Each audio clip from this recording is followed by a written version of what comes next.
Good morning, AO.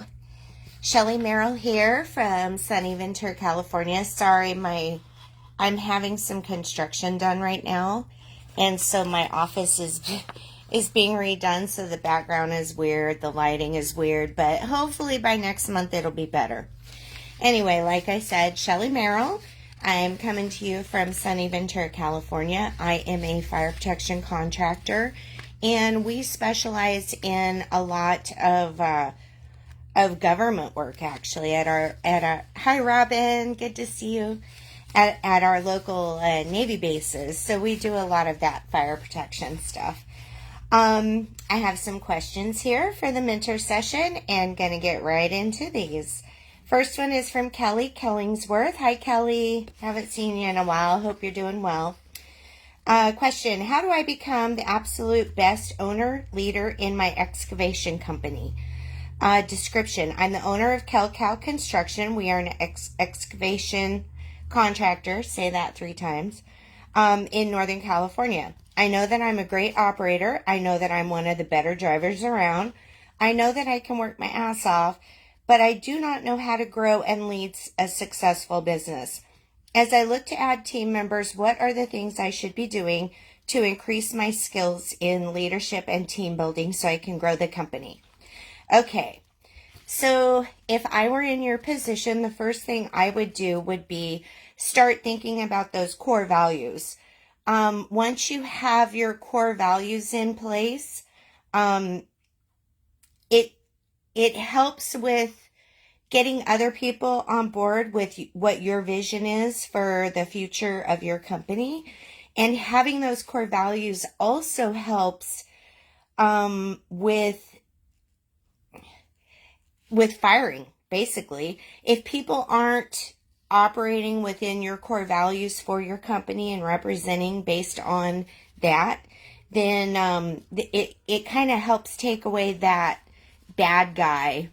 You know, it makes you not the bad guy. So that's one thing, is your core values. Then, if I were you, I would consult with an HR representative and start putting together an employee handbook. It is really helpful to have an employee handbook before you ever hire your first employee. I did not have one initially, and trying to get that implemented with the older employees is always a little bit difficult. So, you know, you've got like a blank slate. So if you get that in place before you even start, it'll be really helpful. And a local HR person can help you. And then we've also got Marcia here who's a mentor as well, who can help with that too. And then my next step, if I were in your position, would be to think about how I want my processes documented, or set up and documented. If you have processes in place for operating, by using either an SOP, which is your standard operating procedure, or creating training videos, which I highly recommend. And you can have both. You can have the videos and the SOP. So looking at that, those things will definitely help you get on the road. And then I would also start thinking about the compensation and the benefits. What is it you would want to provide? Would you want to provide your employees with health insurance? Maybe start looking into that, seeing what other companies in your same industry are doing, and just kind of get maybe a rough idea of what that might cost you. And then that could actually be factored into how you start pricing jobs out as well.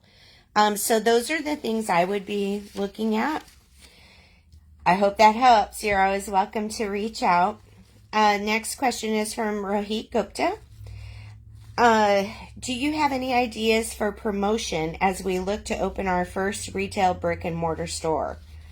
Description: we sell exotic snacks and drinks. Our brick and mortar store is coming soon, and figuring out which route is best for promotion for our grand opening. We have thought of flyers and local newspapers so far. So flyers and local newspaper are good. I'm curious, have you created a website yet for this company? And then if I was in this position, I would be looking to my local Chamber of Commerce. If you are a member of your local Chamber of Commerce, a lot of times you can get them to come out and do a really cool ribbon cutting for your grand opening and that kind of stuff. Plus, then it helps get more people into your store and starts getting that around. I personally have never opened a brick and mortar for a retail, so these are the things I would be looking to do if I were going to be doing that. But I would definitely go to my local Chamber of Commerce, and if there's other little cities around you, go to them too. That's always a good way to network. Hopefully that helps. Okay. Next question is from Sam Tran. Hi, Sam. How did you find the idea for your first company? Description. I have worked in my family's grocery business for a long time, and I'm finally ready to start my own thing, but I don't know what. What would you advise me to look at in my life to go figure out what would be a good business to get into? Thanks. Okay. In my particular situation, I kind of inherited my company, so to speak. So right out of high school, I started working for my previous owner. And I was just out of high school, and it just kind of happened that way. I became his right-hand person, did all the administration, all the processes are what I set up. And it was easy for me to basically buy and take over this company because I had already created it. So I got lucky in that sense. But when I am asked this question, I often tell people to think back to like their childhood and think about what really made them smile, what really made you happy. And is there a gap somewhere there that you could build on to create a business that you're somehow passionate about?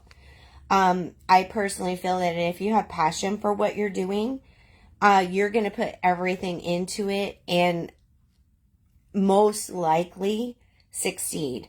I feel that the most businesses that fail,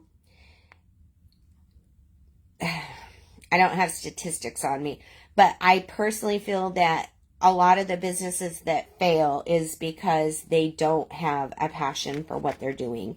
And so they're not putting in the customer service. They're not excited about the product or service that they're selling. And so, that can basically make or break a company. There is a couple of books out there about finding your why. And I think Sean probably has some resources in the portal too about finding your why. Why do you want to do this? Yeah, that's the best I can say, really. So, hopefully that helps. Keep us posted on that, because it is difficult to try to go back and figure out what is it I really want to do. What do I want to be when I grow up? We've all fought that. The next question is again from Rohit.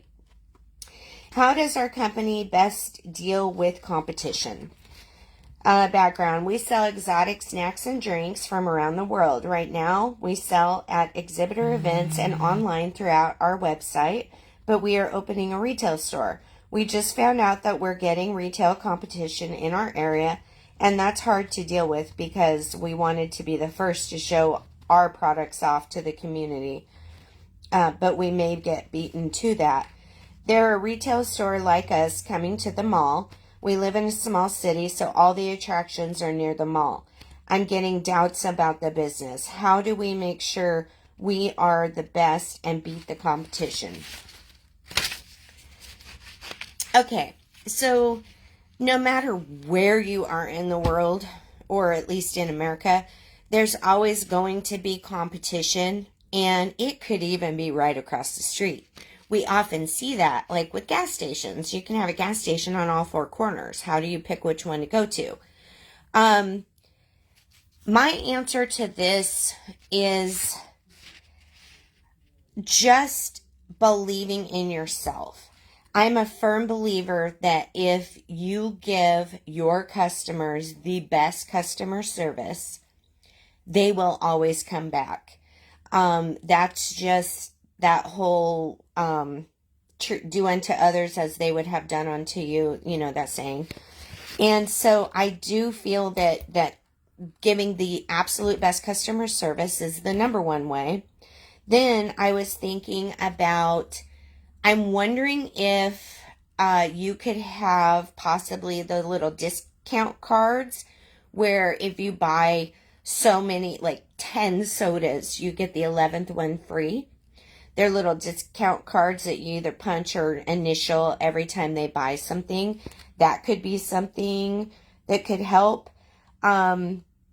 And as far as just getting them in there, I think if everybody who's working in there is very friendly and letting the customers get to know them, that often creates a very strong bond as well, almost a loyalty bond.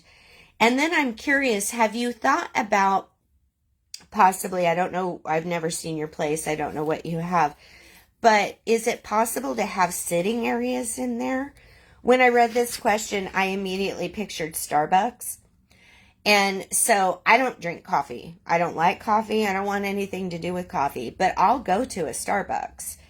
And the reason why is because of the little sitting areas they have and their Wi-Fi. You can go in there and actually do work and be in there just kind of lounging around for a while. So I'm wondering if your space would have enough room to maybe incorporate something like that in there that could possibly help you stand out from your competition. I hope those suggestions help.